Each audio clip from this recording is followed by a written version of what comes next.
누가복음 24장 50절 말씀을 제가 봉독하겠습니다.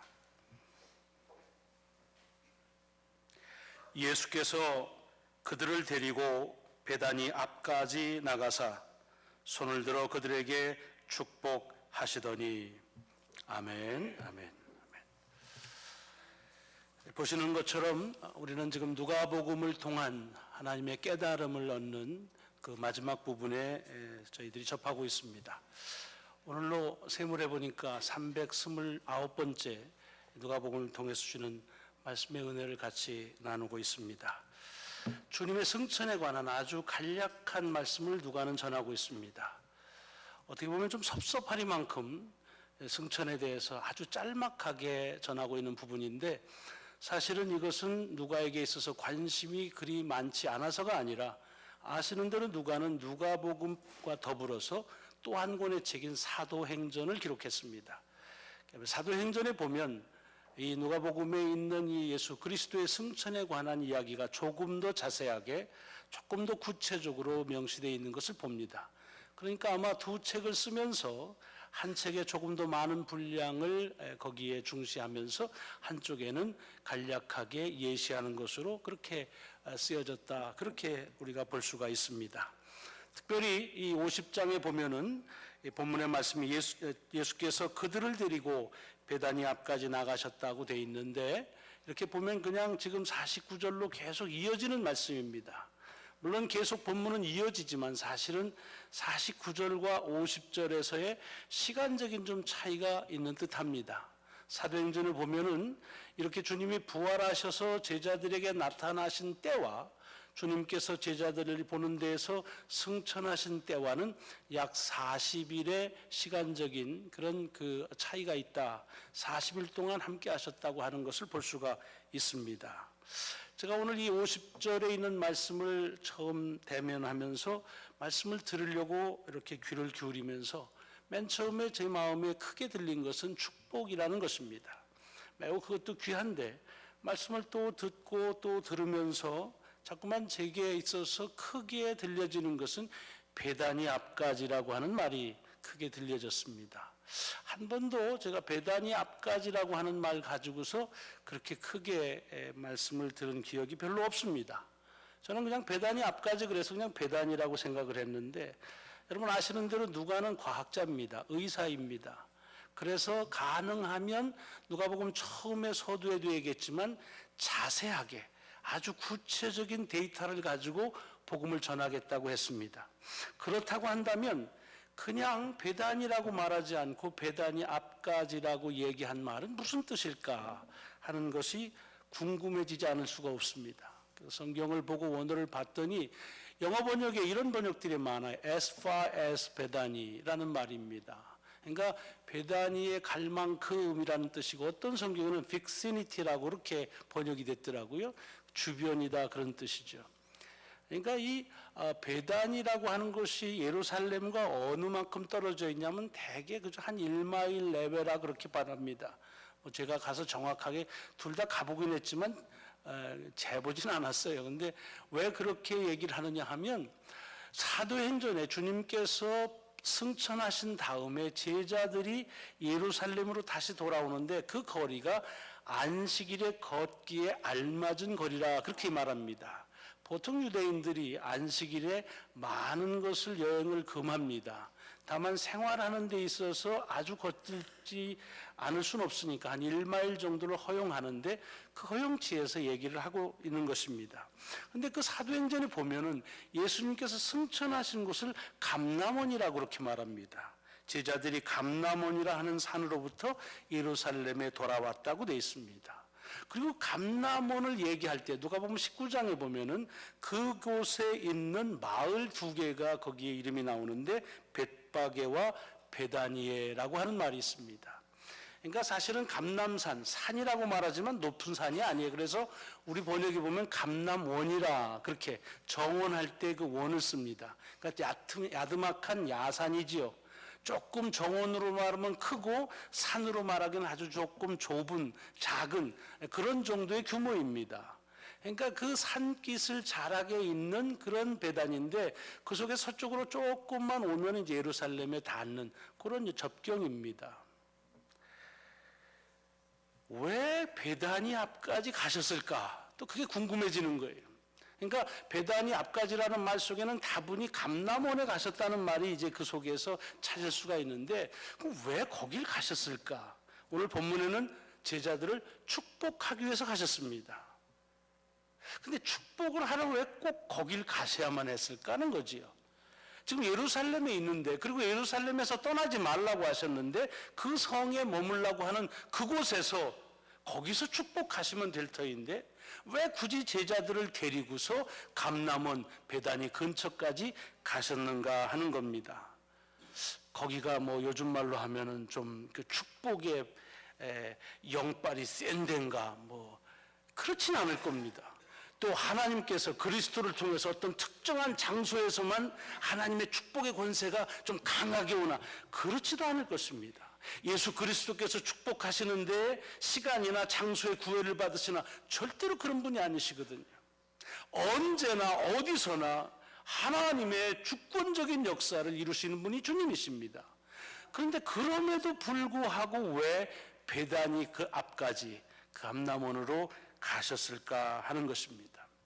성경에 보면 이 감람원이 몇 차례 나오지요. 아마 여러분들이 감람원 그 지명을 들으면 번뜩 떠오르는 게 언제입니까? 예수님께서 유월절 식사를 하시고서 그리고서 제자들을 데리고 관습대로 습관을 쫓아 기도하러 가신 곳이라고 되어 있습니다. 그렇죠? 기도하러 가신 곳입니다.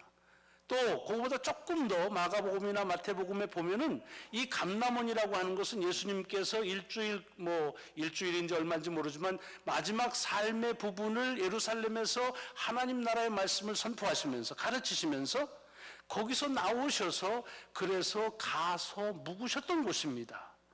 뭐 야영을 했는지 아니면 거기에 집이 있었는지 또는 베다니까지 가신, 그건 모르지만 하나 중요한 것은 그 감람원으로 가시면서 주님께서 어떻게 가셨다라는, 왜 갔는지 모르지만 그런데 어떻게 가셨는지가 복음서에 나오는데 찬미하며 찬송하며 갔다, 그렇게 되어 있습니다. 자, 기도하러 가시고 찬송하며 갔다, 이게 조금 우리의 관심을 쏘지 않습니까? 왜 거기를 기도하러 굳이 가셨고 왜 거길 가실 때에는 찬송하며 찬미하며 가셨을까? 성경을 보면은 조금 크게 보면 구약에서부터 이 감람나무 또는 감람나무가 많이 있는 감람원은 하나님 나라와 매우 밀접한 비유적인 곳에 많이 쓰여지고 있습니다. 그 중에 대표적인 것이 스가랴 선지자입니다. 그러니까 스가랴 4장을 보면 감람나무를 보여주면서 이것이 무엇인지 아느냐라고 묻습니다. 모른다고 말하니까 스스로 얘기하는데 이는 기름 부음 받은 자들이다 라고 이렇게 얘기하고 있습니다. 그러니까 감람나무라고 하는 말은 그냥 나무의 한 종류가 아니라 이것이 신앙적인 상징으로 쓰여질 때에는 기름 부음 받은 자들이라고 하는 의미를 가지고 있습니다.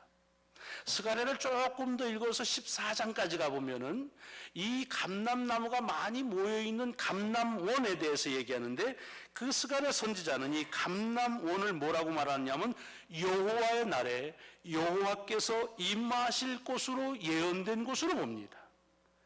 그래서 그곳에 주께서 임하실 것이다. 그 주님이 임하실 곳을 감람원이라고 스가랴 선지자는 말하고 있습니다. 여러분, 이것은 주님에게서도 공통적으로 일어나고 있습니다. 아까도 말씀드렸지만 주님께서 예루살렘에서 가르치시면서 특별히 제자들에게 하나님 나라와 당신의 이 땅에서의 당신의 나라를 이루신 것과 이를 위해서 다시 오실 것에 대한 가르침은 감람원에서 하셨습니다. 여러분들이 마태복음이나 마가복음, 마태복음은 24장이고 마가복음 13장을 한번 나중에 가서 찾아보시면 거기서 주께 제자들이 어떻게 이때입니까 언제입니까 라고 물을 때 주님께서 그 오는 날에 임할 여러 가지 환난과 그러나 정녕 그때 임할 것이라고 하는 것을 그 가운데서 말씀하는 것을 쉽게 찾을 수가 있습니다. 자, 그러면 우리에게 그림이 좀 그려지잖아요. 왜 주님께서 기도하러 감람원에 가시고 왜 그곳을 가시면서 찬송하며 가셨을까? 그 이유는 한 가지죠. 그곳은 하나님의 거룩한 백성들이 모이는 곳이요, 하나님의 약속이 선포되어지는 곳이고 하나님의 약속이 성취되어질 곳이기 때문입니다. 여러분, 지금 제자들을 데리고 감람원 이 베다니 앞 근처까지 갔다고 하는 말 가운데에는 주님께서 그 제자들을 하나님의 약속이 선포되어진 곳으로 데려갔다는 말입니다. 하나님의 약속이 성취되어질 곳으로 데려갔다는 말입니다. 그래서 그들과 더불어서 한때는 기도하시고 때로는 찬송하면서 그곳을 가신 것을 우리는 복음서 속에서 알고, 지금 마지막 주께서 저들에게 축복하시기 위해서 잡은 그 감람원이라고 하는 것은 바로 이렇게 내 약속은 이루어질 것이라고 하는 대단히 그런 상징적인 메시지를 이 말씀 가운데 담겨두고 있는 것입니다. 주님은 제자들을 바로 그곳, 그 약속의 장소, 선포되어지고 성취되어질 그 장소로 주님은 인도하고 가셨다는 것입니다. 여러분, 사실 이것은 주님께서만 특별히 행하신 것은 아닙니다. 성경을 보시면 하나님은 시대마다 그 시대에 약속을 하시고 그리고 그 약속을 스스로 이루시는데 사람들을 그 하나님이 약속하신 곳으로 항상 회복하시거나 돌아오게 하십니다. 그 대표적인 사람이 누굴까요? 구약에서는 아브라함입니다. 아브라함을 약속의 땅으로 가게 하십니다. 그리고 아브라함이 여러 가지 여건과 환경 때문에 여기저기 다닐 때 언제나 그를 붙잡아서 다시 약속의 땅으로 다시 데려가고 그 약속의 땅에서 하나님의 약속은 성취될 것이라고 하는 사실을 주재하십니다. 야곱에게는 그 땅이 어디입니까? 베델입니다. 야곱이 외삼촌 집으로 도망갈 때 광야 아무도 없는 데서 하나님께서 저에게 약속을 선포하십니다. 그리고 내가 정령의 약속을 이룰 것이다 라고 말합니다. 시간이 지난 다음에 야곱이 여기저기 하나님의 축복을 자기의 모양대로 자기의 노력으로 얻으려고 했지만은 결국에는 하나님은 그 야곱을 그 베델로 데려와서 그래서 하나님의 약속임을 확증하고 다시 성취될 것을 저에게 일러주시는 곳입니다. 이스라엘에게 있어서 그 약속의 땅은 바로 가나안이었습니다. 여러분, 이것은 비단 구약이나 예수 그리스도를 통한 그런 하나님의 그런 역사만이 아닙니다. 오늘 우리들에게도 하나님은 여전히 하나님의 약속을 이루시고 그리고 선포하신 것을 성취하신다고 그렇게 우리를 약속의 장소로 인도하신다는 것입니다. 아니, 성경 전체가, 역사 전체가 우리는 그렇다고 믿습니다. 보십시오.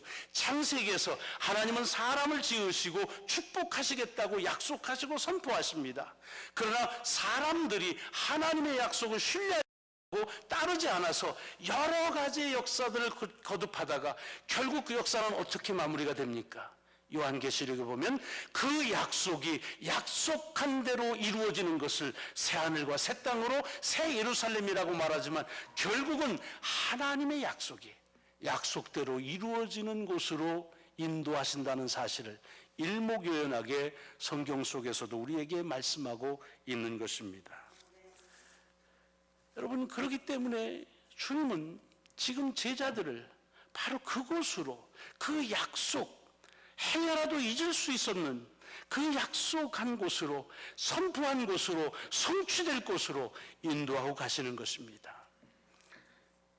사실은 우리 모두에게 이런 베다니 근처에 가까운 있는 이 감람원이 우리에게도 있습니다. 야곱에게 있었던 베델이 우리에게도 있습니다. 아브라함에 있었던 가나안이 우리에게도 있습니다. 하나님께서 우리에게 주셨던 약속들이 있습니다. 우리는 살면서 그것이 하나님의 약속인지를 잊어버리거나 또는 이루어지지 않는다고 하기 때문에 기다려서 약속이 다 취소된 것처럼 생각할지 모르지만, 그러나 오늘 본문을 통해서 주님은 우리에게 다시 말씀하시는 것입니다. 내 약속은 약속대로 이루어질 것이고 나는 너희를 내가 약속을 이루는 그곳으로 반드시 인도하여 갈 것이라 하는 것입니다. 여러분, 이것이 신앙의 여정이 아닙니까? 오늘 본문 속에서 중요한 또 하나는 뭐냐 하면 이런 하나님의 약속이 선포되어지고 하나님의 약속이 성취되어지고 기도하고 찬송했던 바로 그곳, 그 베다니 앞 거기 감람원까지를 제자들 스스로 간 것이 아니라는 것입니다. 저들을 데리고 갔다는 얘기입니다. 데리고 갔다는 말은 뭡니까? 스스로 가지 못했다는 말입니다. 안 갔다는 말이라도 상관없습니다. 이유는 여러 가지가 있겠지요. 그런데 그 제자들이 하나님 약속이 성취되는 곳인지에 대한 소망이 없었다 할지라도, 또는 하나님이 어떻게 선포되어지는지를 잊어버렸다 할지라도 주님은 여전히 그들을 데리고 그 약속의 선포와 약속이 성취될 장소로 데리고 가셨다고 하는 것입니다. 여러분, 저는 바로 이 약속에 선포되어지고 성취되어지는 곳이 교회라고 생각합니다. 요즘 교회를 여러 가지로 얘기합니다. 정의를 누구에게 하느냐에 따라서 교회는 많은 다양한 모습으로 갖고 있습니다. 하지만 오늘 본문을 통해서 보자면 교회는 하나님의 약속이 선포되어지는 곳입니다. 많은 얘기들이 있지만 그러나 교회의 한 목적은 하나님의 약속이 선포하는 것이고, 그리고 그 약속이 성취되어지는 곳이라는 사실입니다. 여러분, 저는 교권주의자는 아닙니다. 그리고 이 세상에 다른 어떤 곳도 구원받을 데는 없고 오직 교회만이 구원받을 곳이라는 말씀도 아닙니다. 그러나 제가 믿기는, 그리고 제 자신의 신앙의 여정을 통해서 제게 주신 확신 하나는, 이 땅의 어떤 것보다 하나님의 약속이 선포되어지는 곳으로 가장 분명한 곳이 교회요, 그 약속이 약속대로 이루어짐을 가장 분명하게 보는 것이 교회라고 하는 사실입니다. 그것 때문에 우리는 이곳에 모여서 함께 예배하고, 이곳에서 주님이 제자들과 함께 했던 것처럼 기도하고, 이곳을 향할 때 제자들과 함께 했던 것처럼 찬양하는 이유가 거기에 있습니다. 여러분, 이것은 우리 예배의 초소인 교회만이 아닙니다. 우리의 삶에서 하나님 우리에게 약속하신 그런 초소들과 그리고 사건들이 많이 있습니다. 아까도 말씀드렸지만 우리는 때때로 그것이 보여지지 않는 것 때문에 잊어버릴 수 있습니다. 이루어지지 않는 것 때문에 포기할 수 있습니다. 그러나 그러고 하나님은 당신의 약속이 선포하신 곳으로, 그리고 하나님이 성취하실 곳으로 우리의 삶을 여전히 인도하고 계시다고 하는 사실을 기억하셔야 됩니다. 할 수 없다는 사실을 알고 주님은 제자를 데리고, 그리고 베다니 근처에까지, 감람까지, 약속의 장소에까지 이르신 것처럼 우리를 데리시고 인도하시고 그곳으로 우리의 발걸음을 인도하실 것으로 믿습니다. 물론 이 감람원이라고 하는 것이 하나님의 약속이 선포되어지고 성취되어지는 그렇게 스무스한 곳만은 아닙니다. 아시는 대로 감람원은 주님께서 붙잡히신 곳입니다. 한시적이지만은 총칼의 무력이 말씀보다 더 앞선다고 생각해서 사람들이 무서워하고 두려워했던 곳입니다. 이제는 끝장났다고 해서 공포로 떨던 곳입니다. 그러나 그 사건을 다시 보자고 한다면 그 반면에는 무엇이 있습니까? 예수 그리스도께서 붙잡히심으로 인해서 하나님 이 인류에 대한 약속의 새로운 시작이, 완성의 시작이 된 곳이 바로 이 감람원이라고 하는 곳입니다. 우리의 인생에서 하나님이 주신 약속의 터전도 마찬가지입니다. 하나님께서 내게 주신 약속이라고 해서 그곳을 그대로 머물고 있고, 그래서 그곳을 지키려고 하지만은 때로 어떻습니까? 무력으로 겁날 때가 있습니다. 여러 가지 정황 때문에 이 약속은 파기된 것처럼 여겨질 때가 있습니다.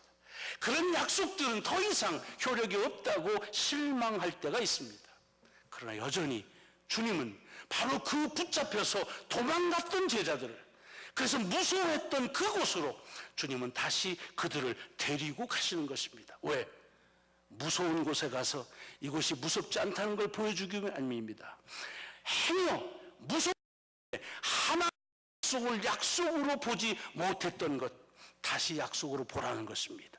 행여 성취되지 못할 것처럼 여겼던 걱정과 근심이 있는 그들을 데리고 가서 그곳에서 하나님의 약속은 약속대로 이루어짐을 보여주시는 것입니다. 저는 교회가 바로 그런 약속의 선포와 성취의 장소임을 믿습니다. 또한 여러분 모두가 그런 하나님의 성취와 그리고 약속의 장소를 가지고 계실 것입니다. 귀하게 여기십시오.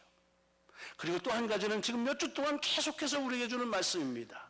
우리가 모든 것을 보려고 하고 이루고 싶은 걸 이루려고 하지만 인생을 살아가면 갈수록 내가 보려고 하는 것을 보기보다는 하나님이 보게 하시는 것을 볼 수밖에 없는, 우리 신앙적인 텀으로 말하자면 우리 스스로 가는 길이 아니라 인도함을, 이끄심을 받는 삶이라고 하는 것을 오늘 본문 속에서 다시 말씀하고 있습니다. 아마 주님께서 감람원으로 제자들을 데리고 가지 않았다면 저들 속에 감람원은 여전히 무서운 곳으로 있었을 것입니다. 여전히 주님께서 붙잡혀갔던 그런 절망의 터전으로 그들 가운데 기억이 되었을 것입니다. 그러나 이제 그들 가운데서 그 척박했던 곳, 그 절망의 곳에 이곳은 절망이고 이곳은 너희들이 낙심하는 것이 아니라 하나님의 약속이 선포된 곳이고 하나님의 약속이 성취되어지는 곳이라고 하는 사실을 그들에게 보여주시기 위하여 저들을 데리고 가서 그 약속이 약속대로 이루어지는 대로 승천하시는 귀한 하나님의 역사의 증거로 저희들에게 남게 하십니다. 신앙은 때로 우리의 어려운 삶의 흔적들을 변해서 은혜의 흔적으로 보게 하십니다.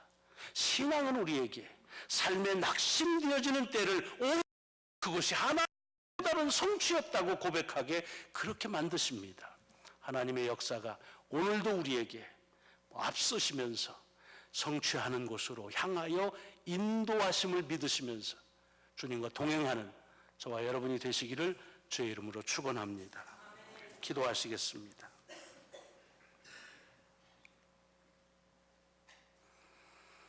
감람원, 제자들에게는 무서운 곳입니다. 스승이 붙잡혀야 한 곳이고 그래서 죽음이 시작된 곳이라고 보여지는, 그래서 할 수만 있으면 피하고 싶은 곳이지만, 그러나 그 감람원은 이미 오래전 주님께서 하나 거룩한 백성을 모으는 터전이요 하나 나라가 임하는 터전임을, 그 약속이 선포되어지고 성취되어질 것이라는 것을 다시 제자들에게 일러주시는 주님의 은혜의 배려를 이 시간 듣습니다. 우리의 삶에서 하나님 피하고 싶은 곳, 그곳이 혹여 하나님의 또 다른 은총의 터전임을 기억하게 하여 주옵소서. 내가 절망했던 바로 그 시간, 오히려 하나님이 주님의 약속이 실현되어지는 귀한 시간임을 저희들로 잊지 않게 하여 주옵소서. 주님의 인도하심이 있음을 믿으며, 그래서 감람원으로 인도하시는, 배단이 앞까지 인도하시는 주님의 은총을 또 한 주간 경험하고 주님과 동행하는 삶을 살게 하여 주옵소서. 예수 그리스도 이름으로 감사하며 기도드리옵나이다. 아멘.